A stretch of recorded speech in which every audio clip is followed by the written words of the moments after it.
주시죠. 오늘 두 분과 함께 같이 점검해 보겠습니다. 자, 함께 하실 분들은요. 장인투자클럽 이창대 대표, 영앤리서치 최진욱 본부장입니다. 어서 오십시오. 네, 반갑습니다.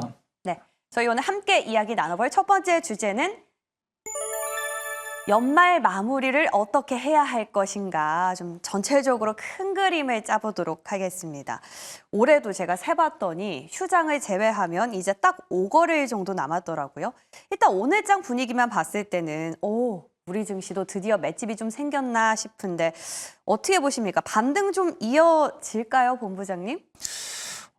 저는 지금 구간부터는 그래도 이게 매수를 해야 되는 그런 시즌이지 않을까라고 생각을 좀 많이 하고 있거든요. 물론 네. 이제 연말 되면 이제 산타랠리에 대한 기대감도 굉장히 좀 많은 상황이지만 사실 뭐 산타랠리까지는 솔직히 기대하지도 않습니다. 지금 자리가 확실하게 바닥을 잡고 증시가 좀 우상향을 해줄 수 있는 그런 기조만 스탠스만 유지해준다 해도 오히려 저는 지금 자리가 국내 증시에서는 충분하게 매력적인 구간에도 도달을 해 있고 또 많은 업종들이 지금 디스카운트 구간까지도 많이 들어와 있는 상황이기 때문에 사실 저는 지금 자리가 매수 아니면 또 언제 매수를 할 수 있을지 그런 고민들이 굉장히 좀 많은 상황이거든요. 일단 이제 11월 PC 역시도 예상치를 좀 하회를 하면서 미증시 역시도 일단은 긍정적인 좀 모션들을 좀 취해줬던 부분들, 마이크로이나 엔비디아 역시도 지금 3%에 넘게 좀 반등이 나와줬던 부분들까지도 고려를 했을 때 오늘 뭐 반도체 쪽 같은 경우도 전반적으로 장 초반에 좀 분위기는 나쁘지가 않습니다. 다만 일단 이제 지금 수급적인 부분들 놓고 보면은 뭐 외국이나 기관이 일단 양 거래소에 지금 매수세는 좀 넣어주고 있고 개인들이 지금 양 거래소에 지금 매도세를 좀 넣어주고 있는데 일단 저는 지금 같은 수급들이 굉장히 좋다고 봅니다. 그러니까 개인들이 계속해서 뭐 코스닥이나 코스피 쪽에서 좀 매수세를 계속해서 유발을 시켜주면서 지수를 견인을 시켜주는 것보다 오히려 외국인과 기관 쪽에서의 좀 수급이 계속해서 유발이 되면서 지수를 견인시켜줘야만이 어느 정도 지금 시장에 긍정적인 좀 상승 모멘텀을 좀 기대를 해볼 수가 있는 부분들이거든요. 그렇기 때문에 저는 지금의 상승 부분들은 언제든지 계속해서 튀어오를 가능성이 높은 구간입니다. 그만큼 어느 정도 저는 급락에 대한 부분들은 일단은 제한적인 가능성이 좀 높고요. 올해 여기서 이제 올라간다 하면 충분히 올라가지 뭐 떨어진다 하면 더 크게 떨어진다라고 좀 보기에는 다소 어렵지 않을까 저는 좀 그렇게 보고 있는 상황입니다. 네, 외국인이랑 기관이 들어와 주니까 확실히 시장이 탄탄하게 가는 것 같은데 문제는 환율이 되지 않을까 싶습니다. 뭐 달러 강세 추이는 당분간 좀 지속될까요, 대표님? 어떻게 보십니까? 두 분 지난주에도 의견 살짝 갈리셨거든요. 네. 저는 이제 시장은 당분간 좀 어려울 것 같아요. 한국 같은 경우에는. 그래요. 네, 이제 미국 같은 경우에는 좀 나쁘지 않을 거라고 보는 의견이 실제로 많기도 하고요. 저 역시도 좀 그렇게 보고 있습니다. 저는 미국이 어느 정도 꺾이는 모습을 보여줘야 한국이 살아날 거라고 보고 있어요. 그럼 뭐 미국이 하방으로 압력을 받으면 한국이 올라가는 것이냐? 그렇게 보지는 않고요. 제가 창조적 파괴다 이런 단어를 많이 말씀드리는데 전체적으로 한번 이제 무너지는 움직임이 나오고 미국을 중심으로 무너졌을 때 전 세계가 이제 영향을 받게 되겠죠. 그때 이제 아마 좀 재편이 이루어질 가능성이 높다라고 봅니다. 최근에 이제 전 세계가 계속 좀 어려운 국면을 취하고 있는 이유가 기준금리 인하 속도를 자꾸 미국이 조절하고 있어요. 이건 미국이 물론 잘 버티고 있는 것도 있겠는데 기준금리 인하가 지속되면서 원래는 주변국들로 그 온기가 확산되면서 이 양적 완화의 수혜를 주변국들이 같이 누려야 하거든요.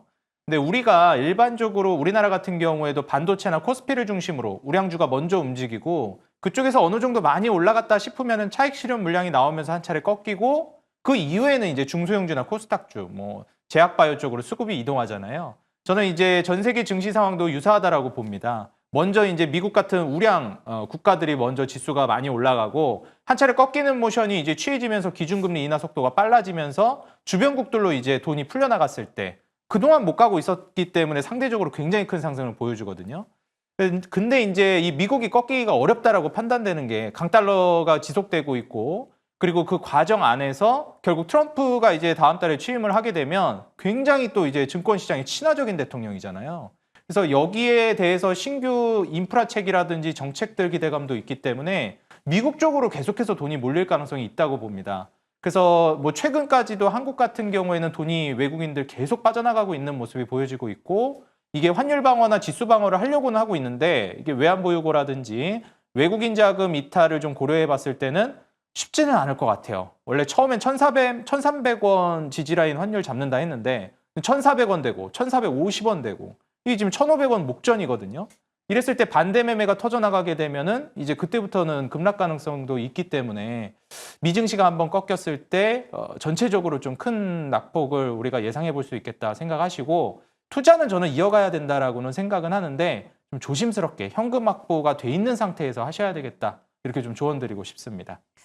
야, 지금 대표님 말씀 들으니까 많은 생각이 들거든요. 근데 지금 현재 뉴욕 증시 상황 보면 FOMC 쇼크는 이탈락됐고 더 갈 걸로 보이는데 그럼 우리는 남은 한 주 정도 어떻게 전략을 세워봐야 될까요? 대표님? 일단 지금 이제 향후 우리가 지표 나오는 것들을 좀 살펴봐야 되겠는데요. 이번에 뭐 앞서서도 말씀해 주셨지만 물가 지표가 개인 소비 지출 물가 지표가 나왔잖아요. 그래서 우리가 이제 미국 상황을 좀 눈여겨봐야 되겠는데 결국에는 이제 물가랑 그다음에 이제 경제 성장률 이거를 우리가 같이 봐야 되겠습니다. 이번에 미국이 소비가 나쁘지가 않았어요. 그래서 경기가 좀 괜찮다 평가를 하고 있는데 사실 이 고용 지표는 좀 애매합니다. 이게 좋다라고 하기도 그렇고 안 좋다라고 하기도 그렇고. 근데 소비가 괜찮은 거는 우리가 어떻게 생각해 볼 수 있냐면 좀 연말 특수도 작용을 했다라고 저는 보고 있어요. 이게 관세 얘기도 나오다 보니까 내년부터 물가가 전체적으로 오르고 그러면은 이번에 마지막 연말 뭐 블랙 프라이데이나 이때 소비를 좀 집중해야 되겠다. 미리 사놔야 되겠다. 이런 수요가 전 있었다라고 보고 있고요. 아무래도 뭐 소매 판매 지표나 각종 소비 지표들이 나쁘지 않았던 건 지난달 수치를 다음 달에 발표하는 거잖아요. 그래서 저는 1월 달 발표되는 수치까지는 나쁘지 않을 것 같아요. 12월 달 거를 발표하는 거니까. 근데 2월, 3월 발표되는 것부터는 조금 이제 꺾일 수도 있지 않을까. 소비 지표도. 결국 미국은 이제 소비로 굴러가는 국가인데 소비가 좀 어려울 수도 있다라고 보는 이유는 결국 미국 국내에서 이제 소비가 활성화되고 이제 계속해서 나아가야 하는데 주변국들이 도미노로 무너지고 있습니다. 이거는 제가 이 원자재 차트 하나만 잠깐 좀 보여드리고 싶은데요. 우리가 이제 원자재 차트를 봤을 때 다른 이제 차트들 같은 경우에는 방금 말씀드렸듯이 뭐 경제 지표나 이런 것들은 후행적입니다. 그러니까 지난달 걸 이제 다음 달에 발표하잖아요. 근데 원자재는 실시간으로 이제 발표가 됩니다. 매일매일 이제 바뀌고요. 우리가 경기의 바로미터라고 얘기하는 구리와 유가가 계속해서 뭐 하방에 지지를 해주고 있고 네. 그리고 여기서 올라가지를 못하고 있어요. 이거는 딱 정확하게 우리가 눈으로 볼 수 있는 수치거든요. 거짓말을 못해요. 공급으로 인해서 이렇게 가격이 떨어진 것도 아니고 사실상 이제 수요가 죽었기 때문이라고 볼 수 있겠습니다.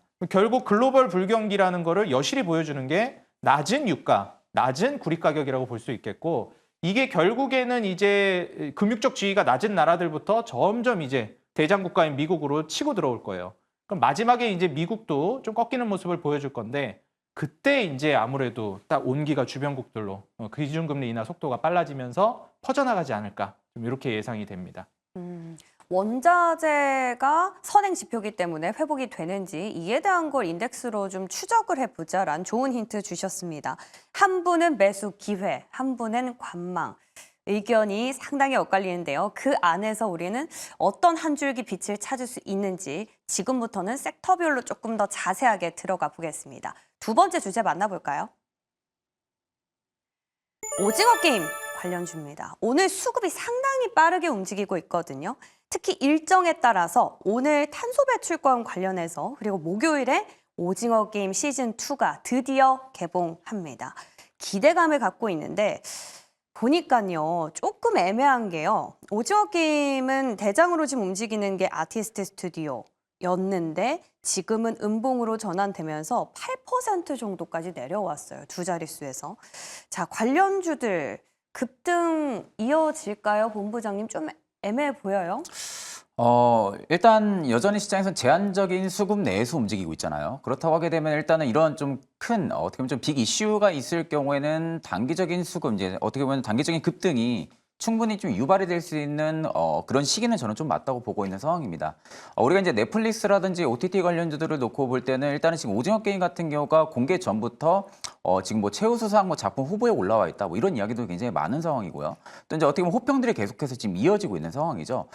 그러다 보니까 일단 콘텐츠 관련주 쪽에 어느 정도 좀 기대감이 좀 들어와주고 있는 부분들인데 아마 많은 분들이 넷플릭스 보시는 분들은 아실 겁니다. 흑백요리사가 최근에 또 굉장히 또 메가 히트작을 좀 많이 호평을 또 받았었죠. 그렇죠. 그 당시에 일단은 흑백요리사가 공개를 했을 때 당시에 콘텐츠 월 이용자 수가 굉장히 크게 튀었었습니다. 크게 튀었다가 결국 흑백요리사가 다시 이제 종영을 하고 나서 봤을 때는 이용자 수가 급격하게 좀 많이 줄어들었거든요. 그러니까 지금 이제 어떻게 보면 시청자들의 지금 추이를 알 수 있는 부분들은 메가히트작 같은 경우들이 공개가 됐을 때는 그날에 이용자 수, IP 쪽에 대한 부분들의 기대감으로 인해서 이용자 수가 급격하게 증가를 해주지만 그 이로는 또 메가히트작에 대한 부분들이 연계성이 이어지지 않는다고 하게 되면은 이용자 수가 또 급격하게 줄어든다라는 거죠. 그러면 결국 이제 오징어 게임도 지금 출시를 앞두고 있는 상황에서 물론 오징어 게임이 출시했을 때는 분명히 어떻게 보면 휘발성이 굉장히 강한 상황이다 보니까 이용자 수가 급격하게 증가할 가능성은 높습니다. 그렇다고 하게 되면 일단은 넷플릭스 주가부터 좀 긍정적으로 좀 움직일 가능성이 높겠죠. 그럼 그에 따라 가지고 연계성으로 좀 오징어 게임 관련주들 역시도 단기적으로 수급은 계속 좀 유지가 될 가능성은 높겠지만 우리가 여기서 이제 중요하게 봐야 되는 부분들은 오징어 게임 이후에 또다시 메가히트작에 대한 부분들을 좀 이어나갈 수 있을 만한 연계성 IP들이 계속해서 나와주는지 그 여부가 저는 좀 중요하지 않을까 보고 있거든요. 중장기적으로 봤을 때는. 다만 이제 만약에 중장기적으로 봤을 때는 연계성이 계속 이어져야겠지만 단기적으로 봤을 때는 지금 시장에서는 어떻게 보면 좀 급등으로 들어갈 수 있을 만한 충분히 좀 긍정적인 흐름들은 계속 유지가 될 가능성이 높다고 봅니다. 다만 이제 오징어 게임이 공개를 하고 나서는 당연히 세론 이슈로 좀 작용할 가능성은 굉장히 좀 높겠죠. 만약 그 반대로 호평이 아니라 오히려 그 반대로 또 이어진다 하게 되면은 그 역시도 주가의 되돌림 역시도 굉장히 빠르게 나올 가능성이 높습니다. 그렇기 때문에 일단 저는 데이 트레이딩 쪽에 대한 부분들이 좀 특화가 되어 있다든지 아니면 난 좀 단기적인 트레이딩 관점에 대한 부분들이 특화가 되어 있는 분들 같은 경우는 충분히 접근이 가능하다고 보고 있는 상황이지만 반대로 뭐 가치 투자라든지 아니면 나는 좀 길게 끌고 가는 좀 그런 맛에 대한 부분들의 투자자들의 부분들이 좀 있다고 하게 되면은 저는 오히려 오징어 게임 관련주들은 조금 더 지켜볼 필요성이 있지 않을까 좀 그렇게 보고 있는 상황입니다. 출시일을 기점으로 트레이딩 전략을 잘 세워봐야겠다라는 생각이 듭니다. 자, 근데 여기서 또 재미난 건요. SBS입니다. SBS는 상한가가 안 풀리고 있어요. 넷플릭스의 컨텐츠 공급 계약을 체결했다라는 어떤 실체가 좀 뚜렷해서 그런지 다른 관련주랑 좀 달리 움직이고 있거든요. SBS는 예외로 봐야 됩니까, 대표님? 일단 저는 SBS는 결을 좀 달리 보는 게 맞을 것 같아요. 왜냐면은 제가 이제 보통 이런 영화나 컨텐츠들 개봉하고 어떻게 보면 이제 출시가 된다라고 했을 때 그 전부터 기대감으로 먼저 선반영되면서 테마주들이 움직이잖아요. 근데 보통 이제 시장에 갈 만한 섹터가 없고 수급이 갈 만한 곳이 없을 때 이런 테마 쪽으로 많이 몰리게 됩니다. 사실 이제 아티스트 스튜디오라든지 이런 기업들도 여기 주연으로 참여하셨던 이정재 배우님 지분 구조가 있기 때문에 주가가 많이 뛰기도 했어요. 잠깐 이제 보시게 되면은 아티스트 스튜디오 같은 경우에 여기 지분 구조를 봤을 때 이제 아티스트 유나이티드가 지분율 18%를 이제 보유하고 있는 상황이고요. 이정재 배우님이 지금 5% 정도 보유하고 있는 걸 확인할 수가 있습니다. 그래서 지금 현재 뭐 흔히 얘기해서 우리가 뭐 정치 테마주도 얘기할 때 인맥 관련주다 막 이렇게 얘기하잖아요. 아티스트 스튜디오도 지금 이정재 배우님 테마주로 또 움직이고 있는 것 같아요. 근데 저는 보통 이런 식의 투자는 가급적이면 이제 하지 않는 쪽으로 많이 권장을 드리고요. 그리고 이제 이런 컨텐츠가 개봉을 하거나 영화를 개봉을 앞두고 이제 올라가는 종목들은 내가 정말 그 컨텐츠나 이런 것들에 대해서 감각이 있으면은 자신이 있으면은 괜찮습니다. 근데 저는 아무래도 이 흥행 여부를 본다라는 게 굉장히 또 감각의 영역이고 이렇기 때문에 쉽지는 않다라고 보여져요. 물론 원이 워낙에 흥행을 했기 때문에 어느 정도 예상은 되겠지만 이게 또 기대감보다 실망스러우면은 개봉하고 나서 또 많이 무너질 수도 있고 그렇거든요. 그래서 저는 가급적이면 그 개봉하기 전에 어느 정도 분할 매도를 시작하는 전략이 훨씬 더 낫다라고 보고 있고요. 지금 현재 상황에서 SBS 같은 경우에는 좀 다른 결로 보고 있는 이유가 뭐냐면요. 보통 이제 경기가 어렵거나 이럴 때 외형 확장을 하는 기업들을 저는 좀 중요하게 보시는 게 맞다 이렇게 말씀을 드리는데 이번에 SBS 같은 경우에는 넷플릭스와 이제 계약 소식이 또 국내에서 이제 6년 정도 진행을 하겠다 이런 얘기가 나오기도 했고 그리고 글로벌 최초로 방송사 편성 전체 서비스를 이제 진행하기 때문에 네. 이게 아무래도 넷플릭스를 좀 등에 업고 주가를 올릴 만한 모멘텀이 좀 강하다라고 봅니다. 그래서 SBS는 테마라고 보기보다는 좀 근본적인 모멘텀이 있어가지고 그걸 기반으로 올라가고 있는 주식이라 이게 오징어 게임 관련된 이 테마랑은 좀 결을 달리해서 보시는 게 좋을 것 같고 혹시 보유하고 계시다면 뭐 오늘도 상한가를 갔기 때문에 당분간 이제 상한가가 풀리기 전까지는 좀 눈여겨보시는 게 어떨까 좀 조언드리고 싶습니다. 좋습니다. 네, SBS는 보니까 외국인 수급은 하나도 안 들어오고 있어요. 그래서 어떻게 좀 앞으로 추이가 이어질지는 지켜봐야 될 듯 보입니다. 자, 두 분과 함께 오징어 게임 컨텐츠 관련해서 전략 짜봤고요. 이제 다음 주제 넘어가 보겠습니다. 이번에는 많은 분들이 기다리고 계셨을 겁니다. 조선인데요. 조선은 지난주에 이어서 이번 주도 기대가 되네요. 이제 어느 정도는 주도 섹터로 자리를 잡은 느낌이 없지 않아 있는데 강한 건 알겠습니다만 워낙 고점이라서 전략을 잘 세워봐야 될 것 같거든요. 일단 첫 번째, 조선업 강화법 다들 보셨을 겁니다. 그래서 내용적인 측면보다는 궁금한 게 첫 번째 포인트에서요. 미국 내에서 자체적으로 선박 건조수를 늘리겠다라고 공언을 했지 않습니까? 근데 어떤 걸 늘리냐라는 게 관건일 것 같아요. LNG냐, 뭐 탱커냐, 아니면 컨테이너냐 이에 따라서 수혜받는 국내 기업들이 좀 달라질 것 같은데 어떻게 봐야 됩니까, 본부장님? 일단 컨테이너선은 조금 무리가 있지 않을까라고 생각은 좀 많이 하고 있긴 하거든요. 일단 중국 쪽을 결국에는 지금은 경계를 하는 부분들이잖아요. 미국에서는. 그러면 결국 이제 미국에서의 어떻게 보면은 미국만이 좀 살아갈 수 있을 법한 좀 그런 법안들을 계속해서 발의를 또 많이 하고 있고. 그러면 결국 이제 컨테이너선에 대한 부분들을 수주보다는 반대로 LNG선에 대한 부분들의 수주가 또 이어질 가능성이 굉장히 높지 않을 거라고 보고 있습니다. 이제 그 반대로 또 놓고 본다 하게 되면 결국엔 수주 가치성에 대한 부분들은 여전히 살아있는 상황에서 MRO 쪽에 대한 부분들의 수혜까지도 충분히 저는 이어질 가능성이 높다고 보고 있는 상황이거든요. 특히 이제 미국 같은 경우도 노후화된 선박들이 굉장히 좀 많은 상황이다 보니까 그런 부분들을 결국 유지나 혹은 이제 보수공사 부분들을 진행을 한다고 하게 되면은 하나오션이나 이런 좀 대표적인 MRO 사업에 좀 특화가 되어 있는 기업들 같은 경우가 충분하게 좀 수혜를 누릴 가능성이 굉장히 좀 높지 않을까 그렇게 좀 보고 있는 상황이고요. 일단 이제 미국 선박법이 제정이 된다고 하게 되면 국내 조선사들 입장에서는 결국은 수주가 늘어날 수 있을 만한 그런 가능성이 지금 더 열려 있지 않을까라고 좀 생각을 좀 많이 하고 있는 상황이거든요. 그러다 보니까 오늘 국내 증시에서도 계속해서 조선 주재료 급등세가 좀 유지가 되고 있는 부분들인데 일단 이제 미국 선박법이 만약에 좀 제정이 된다라고 하게 되면은 지금 이제 한국 조선업들 같은 경우 전략 상선단의 참가의 상선 이 선조를 수주를 할 가능성이 이제 높습니다. 그러니까 납기 기한이 2029년으로 지금 되어 있는 상황이기 때문에 미국 입장에서 결국에는 한국이라든지 혹은 일본 쪽에 대한 부분들의 선박에 대한 부분들의 수주가 좀 늘어날 가능성이 높다라는 거죠. 그러니까 이제 선조들 입장에서도 결국에는 지금 손을 잡을 수 있는 부분들이 국내 혹은 일본 이쪽인데 납기 기한까지가 지금 굉장히 좀 짧은 시간이잖아요, 사이클이. 납기 기한까지 사이클이 짧기 때문에 어떻게 보면 수주 사이클이 조금 더 강화가 될 수 있을 만한 그런 모멘텀이 저는 좀 이어졌을 가능성이 높지 않을까 좀 그렇게 보고 있는 상황입니다. 특히 지금 조선업계 같은 경우도 지금 보게 되면 좀 도쿠수도 꾸준하게 좀 감소를 하고 있는 상황이고요. 도쿠수가 감소를 한다고 하게 되면은 결국엔 공급 측면에서는 유리한 상황에 지금 놓여 있다라는 거죠. 그럼 공급 측면에 결국에 유리한 상황에 놓여 있다라는 것은 저는 조선주들이 지금 상승 사이클이 한번 이어지게 되면은 보통 황금 사이클이라고 많은 이야기를 합니다. 그만큼 좀 단기간의 사이클이 아니라 보통 조선 쪽 같은 경우가 수혜가 계속해서 이어지면은 못해도 막 1년, 2년 이상까지 또 계속해서 상승 사이클이 좀 유지가 되는 경우들이 굉장히 좀 많거든요. 그러니까 저는 지금 조선업계 같은 경우는 상승 사이클이 도래를 했다라고 보고 있는 상황입니다. 그 안에서도 결국에는 지금 친환경 정책에 대한 부분들도 미국도 마찬가지고 다른 국가들도 마찬가지고 계속해서 강화를 시키고 있는 상황이죠. 그러면 결국 이제 온실가스에 대한 부분들의 배출량도 감소를 시킨다고 하게 되면은 반대로 대표적인 조선주들 말고도 기자재 쪽에서도 수혜를 받을 가능성이 이제 높다고 보고 있거든요. 온실가스 배출량을 감소를 시킨다라는 것은 결국엔 지금 디젤 엔진 부분들을 교체를 해야 된다는 거죠. 디젤 엔진을 기존의 디젤 엔진을 가지고 친환경 엔진으로 또 교체를 해야 되고 그러면 결국 온실가스 배출량이 가장 또 크게 수혜를 받을 수가 있는 게 엔진 쪽입니다. 그러면 결국 조선 기자재 쪽 같은 경우도 엔진 쪽 같은 경우가 충분하게 또 수혜를 누릴 가능성이 높다라는 측면이고 하나 그룹주들이 굉장히 이쪽에서 강화가 되어 있는 모멘텀을 많이 가지고 있어요. 친환경 엔진을 또 납품하는 게 또 하나 엔진입니다.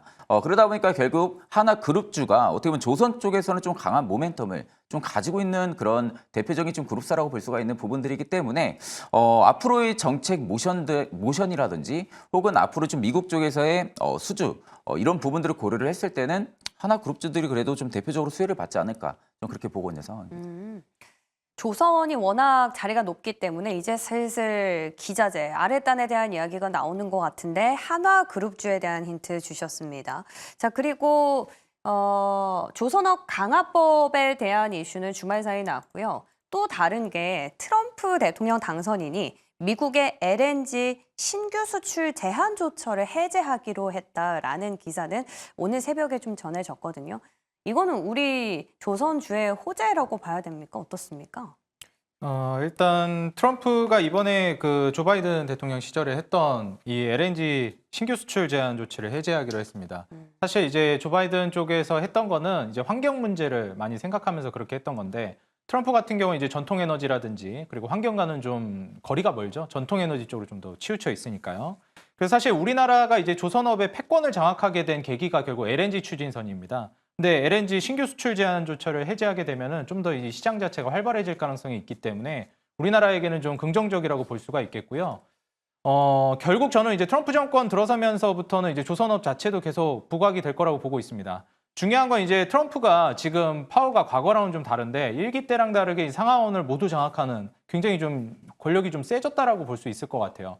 근데 그럼에도 불구하고 아무래도 민주당 쪽에서 좀 반기를 들거나 좀 반대를 하면 어려워질 수도 있는데 사실 이 조선이라는 카테고리 환경에서는 민주당 쪽에서 반대할지 모르겠지만 조선이라는 카테고리나 과거에 이제 생물보안법 기반으로 했을 때 중국을 견제하기 위한 거에는 사실 민주당, 공화당 없이 모두 찬성을 합니다.